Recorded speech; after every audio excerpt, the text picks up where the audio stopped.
اللہ کے نبی حضرت نوح علیہ السلام بار بار اپنی امت کو اللہ کے پیغام سناتے رہے کہ وہ آپس میں ایک دوسرے پہ ظلم نہ کریں، احساس محبت کو قائم کریں، نسل ذات کے نام پر ایک دوسرے کو تکلیف نہ دیں، رشتوں کی قدر کو مقدم رکھیں۔ تو حضرت نوح کی قوم بار بار آپ کا مذاق اڑانے لگتی، اتنے پتھر مارتی کہ آپ کئی دنوں تک پتھروں میں ڈھکے رہتے، پھر صحت یاب ہوتے، پھر اللہ کے دین کی تبلیغ کرتے، یہاں تک کہ 950 سال گزر چکے۔ بالآخر اللہ کے نبی نوح علیہ السلام نے ہاتھوں کو بلند کر کے اللہ کی دربار میں دعا کی کہ اے اللہ، یہ میری امت کبھی ہدایت نہیں پائے گی۔ اے پروردگار، یہ تیرے عذاب کا مذاق اڑاتے ہیں، انہیں دکھا کہ تو کیا طاقت رکھتا ہے۔ تو بس اللہ کا حکم نوح علیہ السلام کے لیے آیا کہ اے نوح، ایک کشتی تیار کر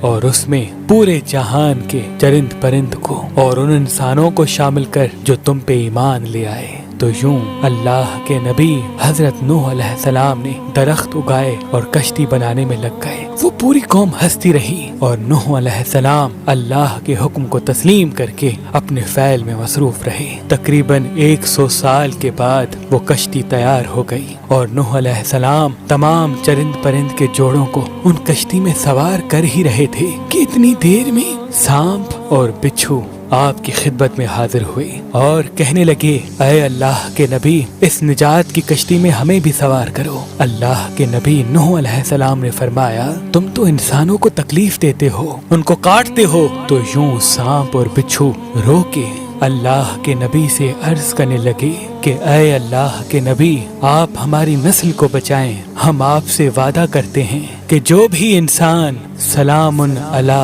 نوح فی العالمین پڑھے گا، ہمیں قسم ہے اپنے وجود کی، اپنے خالق کی، ہم کبھی بھی ان کو تکلیف نہیں دیں گے۔ اس وعدے کے بعد اللہ کے نبی نوح علیہ السلام نے سانپ اور بچھو کے جوڑوں کو بھی کشتی میں سوار کر دیا۔ اس نجات کی کشتی میں جو انسان سوار ہوئے، جو مخلوقات سوار ہوئی، سوائے ان کے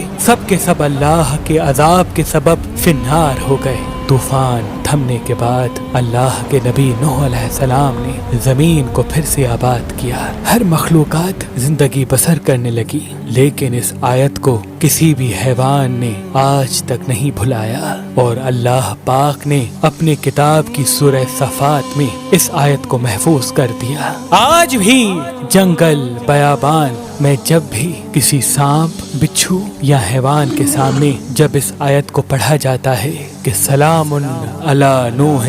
فی العالمین، تو سانپ ہو، بچھو ہو یا کوئی بھی حیوان و جن اس آیت کے احترام اور اس کے پس پشت وعدے کو سمجھ کے اس انسان کے قریب نہیں آتا۔ بے شک اللہ نے اپنی کتاب میں ہر پریشانی، بیماری اور مصیبت کا علاج رکھا ہے۔